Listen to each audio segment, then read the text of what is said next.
Darren nearly gasped, swallowing air instead as he tried to conceal his shock. I'm sorry, he stammered. I screwed up, man. I found this car, and I need to go. No, you don't, the man said with ease on his breath as he sniffed. He spoke as if he had a marble lolling around his mouth. You don't need to do anything. I what? The man took a drag off his cigarette and flicked it into the white abyss. He took a few steps forward, impervious and unaffected by the gusts of air, his boots crunching in the snow. Out of the darkness, Darren could roughly make him out. He was a large man, heavy around the waist and muscular in the forearms, dressed in a red flannel coat that was open at the chest, puffy pants, and a floppy ear-muffed hat. He stopped near the front bumper, just a few yards away from Darren, as he slipped a glove on the hand that once held the cigarette. Long night, huh? He asked. Yeah, Darren said with a whine, shivering in the dark. You could say that. Hop in, he said with a mucusy rattle in his throat. Let me give you a ride. No thanks, I really should be going. Hop in, the man said again, ignoring Darren. He then walked over to the driver's side door and stepped into the front seat. The car rocked under his weight, then roared to life as he started the engine. Darren then did what he thought impossible just moments before. He began to walk toward the car. His brain was screaming at him to run, but he just kept putting one foot in front of the other, and he didn't know why. What have I done? He thought as he stepped into the front passenger seat, sat down, and closed the door. I'm dead, he realized. I've just killed myself. What is wrong with me? He was able to rationalize his actions. What was he going to do? Run from a man in a car? No, he had to play it cool and find some other way out of this situation. And in any case, it was so cold outside. If he tried to rough it in this weather, he'd be lucky to lose a couple toes. But deep down, where no rationalization could reach, he felt like a pushover and a coward. He got in that car because his life had not been in his own hands for a long time, and he got used to it. Oh, nice to meet you. Sal, the man said, reaching across the center console to shake Darren's hand with leather mitts. Shaking from head to toe, Darren's stiff neck turned his head to look up at the man as he reached out to give Sal a quick handshake. Darren. Sal had a round face and a double chin with thick, grinning lips and smoke on his breath. His eyes, crow's feet and puffy, smiled too with delight. What brings you here? Sal asked. I'm cold, Darren replied, apologizing without saying sorry. I was just cold. Uh-huh. Then Darren's reflexive socialization kicked in. What brings you out here? Darren winced, kicking himself for asking that question. He most assuredly did not want to know the answer, nor did he want to put a potentially dangerous man on the spot. But Sal didn't seem to care. Oh, just checking on something. Getting some exercise, you know. Of course. That's a good idea, Darren replied as he tried to suppress a nervous laugh. Getting some fresh air, right? Yeah, Sal nodded.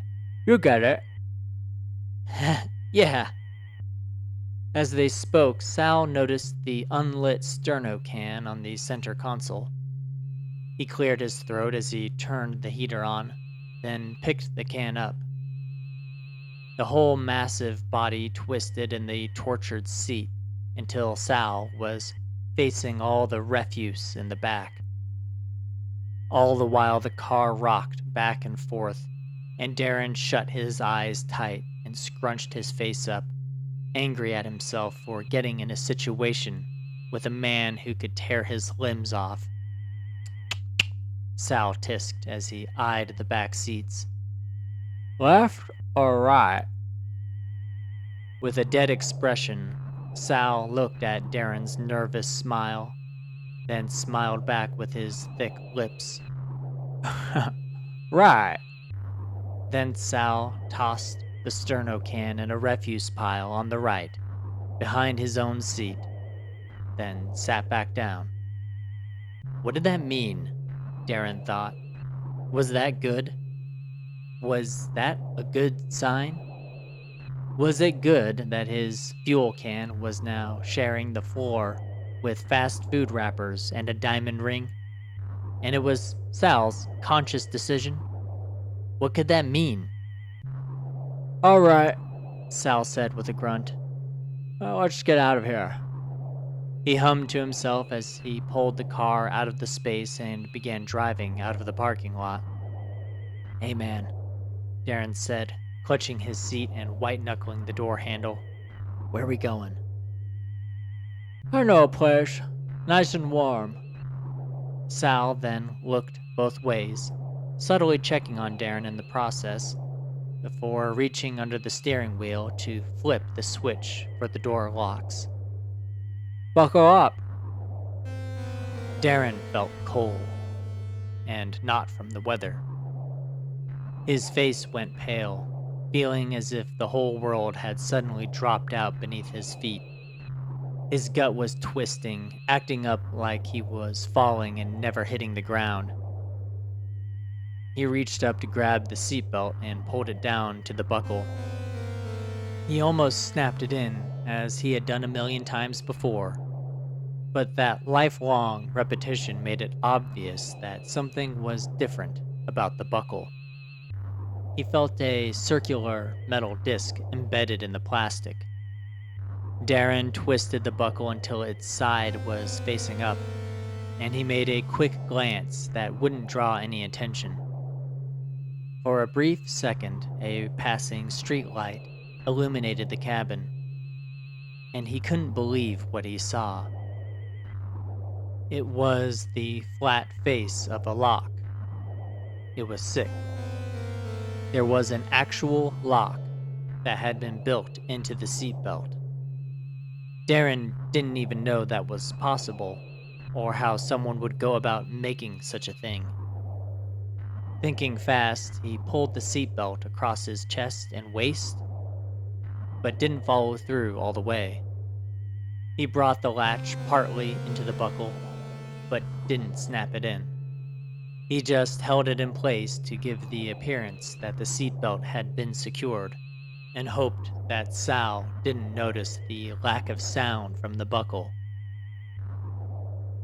Sal drove onto the main road and sped out to the edge of town, until the road was bounded by nothing but trees. The headlights lit up the falling snow that blasted the windshield as wind whistled through the cracked seals of the doors. Sal lowered his window a couple inches and lit a cigarette as he drove. Beautiful night, isn't it? Sal asked as he licked his lips. Yeah, sure. My favorite time of year.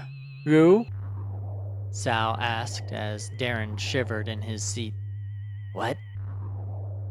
You like the snow? No. I hate winter. But I might be biased. Sal snorted a quick laugh. I suppose you would be. Personally, I love it. Everything is so simple and clean. Everything slows down out here. Life in general seems to slow down, you know? No one's rushing to go anywhere, not a lot of folks passing through, and it's so quiet. The snow. he said as he blew a plume of smoke out the window. It muffles a lot of sound. It gets real peaceful. I guess I can see that, Darren said as he held one of his hands against the heat vent. Sal slid out the car's ashtray and snuffed out the cigarette. Darren noticed for the first time that Sal smoked a filterless brand, then pushed it out of his mind. He was finding that his brain was focusing on innocuous details in the car.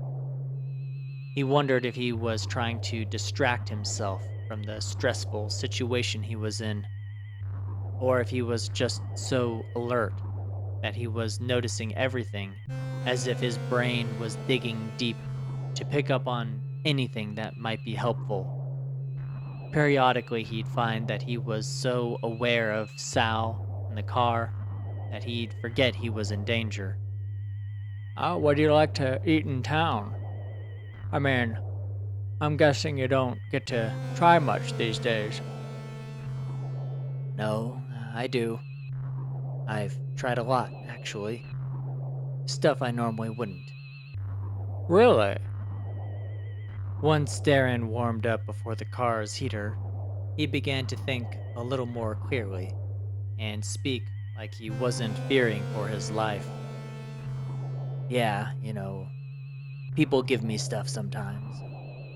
When they see me panhandling, folks who don't want to give you money will give you food. What's your favorite? Like a favorite meal or favorite restaurant? Sure. Darren took a deep breath and fought off his anxiety as he thought of an answer. Durango's? Durangos? Sal asked. It's a food truck. Not open this time of year. Someone gave me half a burrito there once. It was, well, I'd never had anything like it. No shit. I never liked Mexican. You sure? I mean, if you're hungry enough, anything will taste good.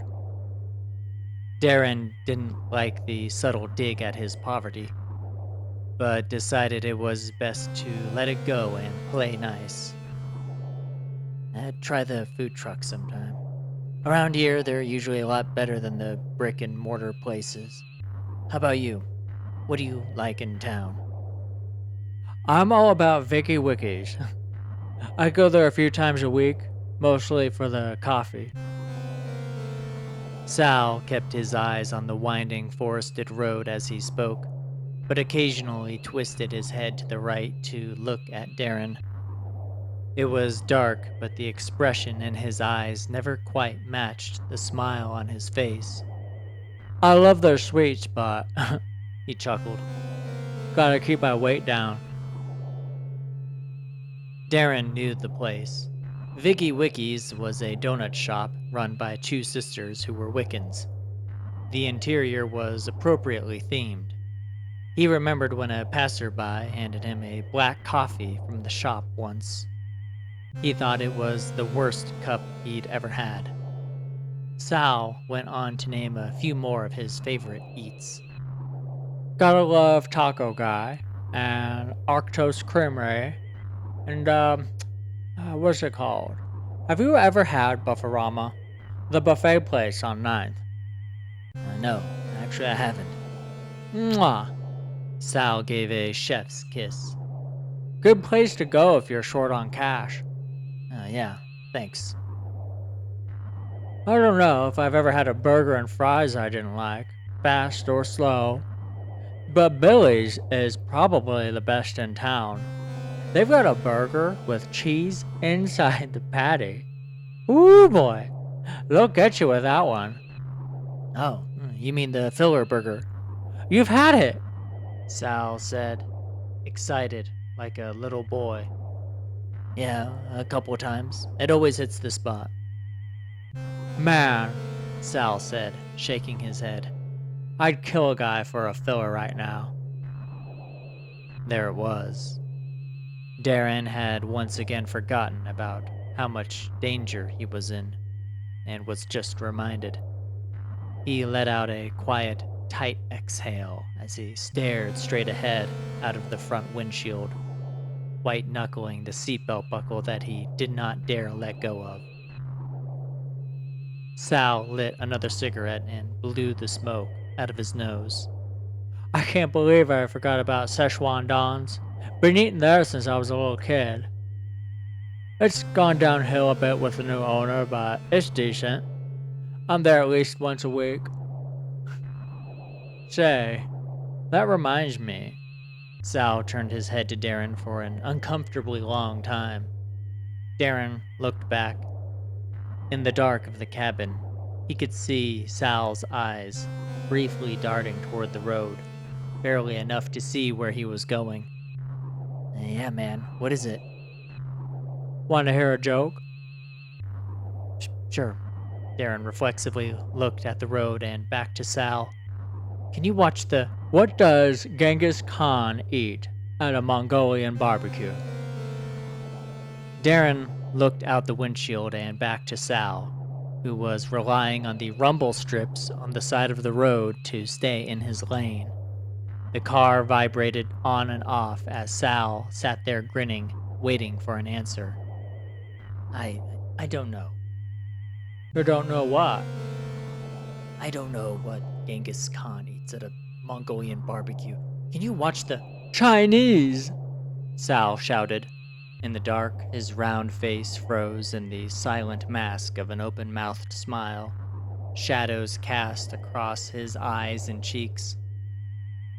It stuck like that for several seconds. Then, like a malfunctioning animatronic, whose sound does not quite match its movement, he began to let out a deep belly laugh.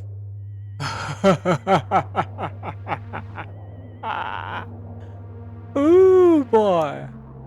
Sal laughed as he watched the road again. Ain't that a hoot? Darren fake laughed along. Yeah, that's a really good one, he assured his captor, whom he was now certain was a complete psycho. I'll have to steal that one, if you don't mind.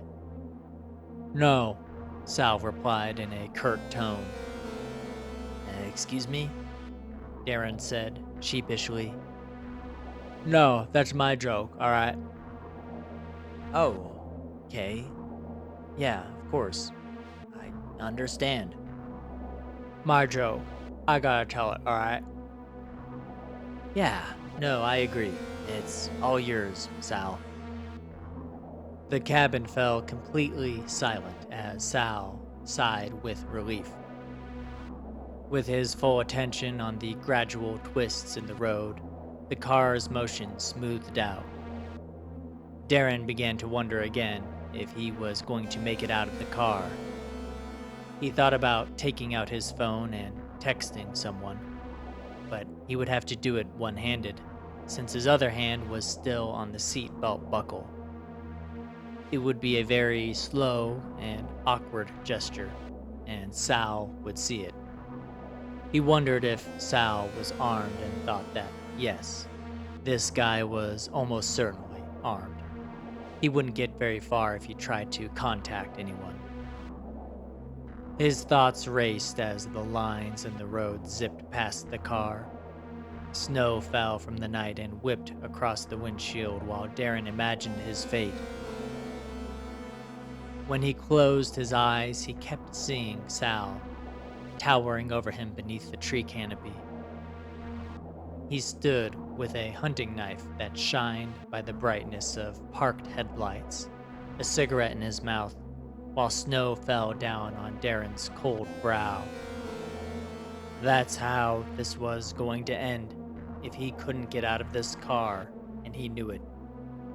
He began to consider crashing the car.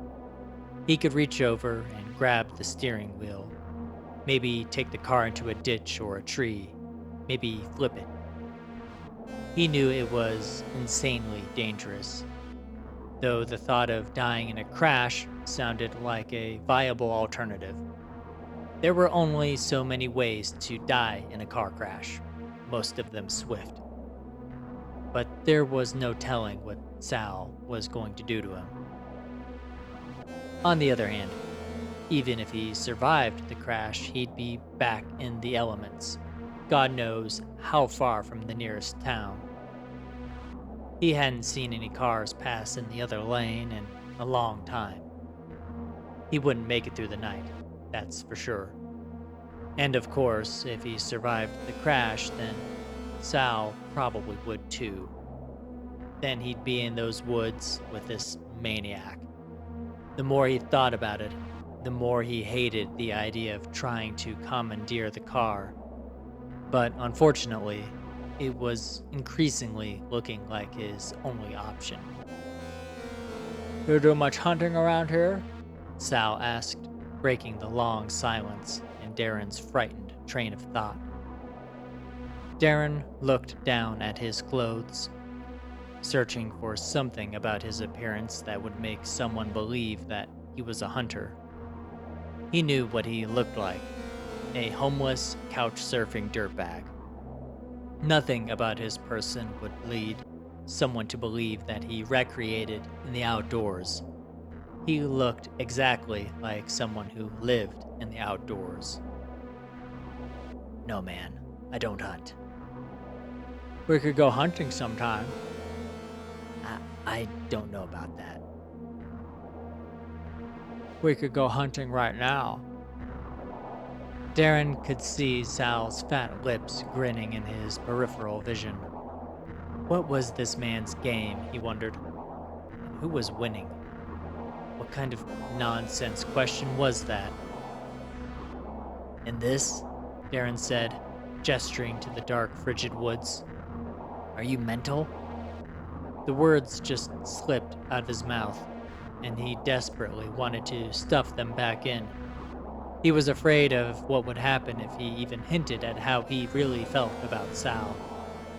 It would reveal his own awareness of the situation. Whatever game they were playing would be over, and Darren did not want to show his cards. But Sal did not react how Darren thought he would. He brushed it off. You sure? I know a few spots out here. No, Sal. I don't really want to be in the cold again. Up ahead, Darren thought he briefly saw lights as the car went over a hill. So, you don't want to get out of the car? We've been driving a while. Don't need to stretch your legs? What was he really asking? Darren wondered. He thought it wasn't really a question, more like a temptation. Sal knew he wanted out, but he wanted Darren to get out on Sal's terms. He wanted Darren to get out of the car on some unlit pullout that abutted the forest, and there he could hunt down this bum who no one would miss. But Darren wouldn't take the bait, not if there was another town coming up. No, instead he would take a different route. Darren felt something rise up inside of him, something that he hadn't felt in a long time. Do you even have a gun?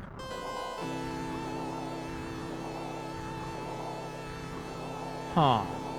Sal sighed. The car fell silent for the longest minute in Darren's life. His heart was pounding in his ears, and for the first time all day, he could feel cold sweat beating up on his forehead. Sal gripped the steering wheel a little harder and sped up. It wasn't an unsafe speed, but enough for Darren to notice. Had he rattled this guy? Then the road began to straighten, and Darren could definitely see lights up ahead. The thought of crashing the car occurred to him again, now that he could conceivably flee to civilization on foot. But the thought was interrupted as Sal spoke up. Who says I need a gun to go hunting? Another long, tense silence between them. The air was filled with the hum of the engine, the air from the heater, and a squeaky suspension that rolled over filled potholes.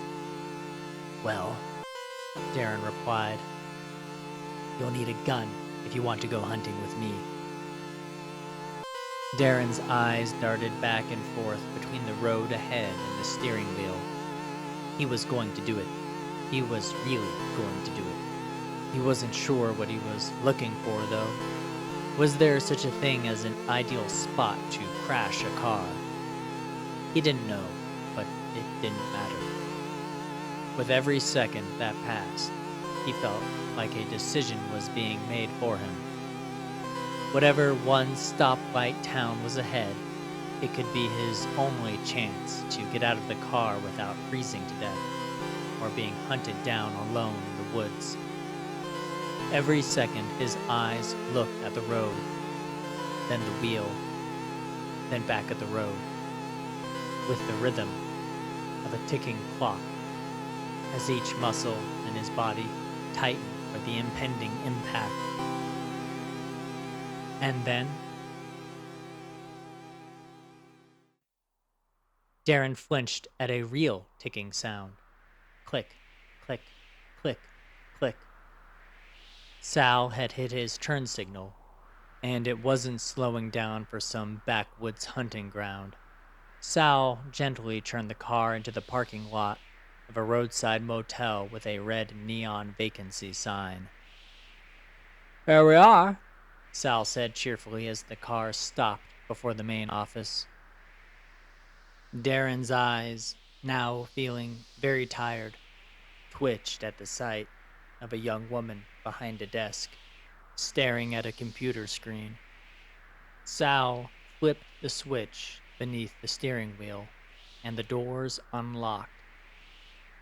Darren's head twisted real slow to Sal, who was looking back at him with a smirk on his face. Well, go on. Darren felt like he was going to cry. He looked ahead at the receptionist and let out a deep, pent-up breath. What do I do? He couldn't believe he said something so stupid. Shoot, I almost forgot. Sal said as he rummaged into his pocket. Darren tensed up again, expecting something deadly. Instead, Sal handed him a wad of crumpled up 20s. Should get you a night or two. Darren reached over and took the money, careful not to actually touch the hand, but it was no use. Sal gave his hand a wet caress as he released the cash. Darren recoiled and pocketed the money. Why? Darren asked. For being such good company. Don't worry about it. I can always get more. Go on now. Sal gently assured him. His senses came to him at once as Darren let go of the seatbelt, which whipped over his head as he grabbed his belongings. The door flew open, and he nearly jumped out of his seat with all his worldly possessions. As soon as he cleared it, the door shut on its own after it bounced on its hinges. Darren wasn't going to look back. He was going to march right into the office, get himself a room, and not turn around until he heard the car drive off. But then he remembered something. Those seatbelts had locks on them, and Sal never tried to reach over to unlock them. If there was any doubt before, there was none now. Sal knew it the whole time. Sal knew that Darren knew that Sal was whatever he was. Darren turned around to face the maroon car and stood there until Sal reached over to the passenger seat. The car rocked and the suspension squealed under the man's weight until he rolled down the window. Need anything else?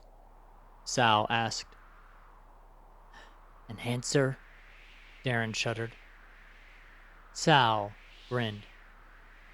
To what? Why didn't you kill me? Sal cocked his head and licked his lips. Look at you. Sal waited for Darren to look down at his disheveled, mixed-matched thrift store clothes and his weathered shoes. He made him aware of the stubble on his chin, the grease on his face, and whatever smell he had become blind to. Because no one's gonna believe you. Sal then rolled up the window. He backed the car up to the main road and drove off, leaving Darren alone and intact.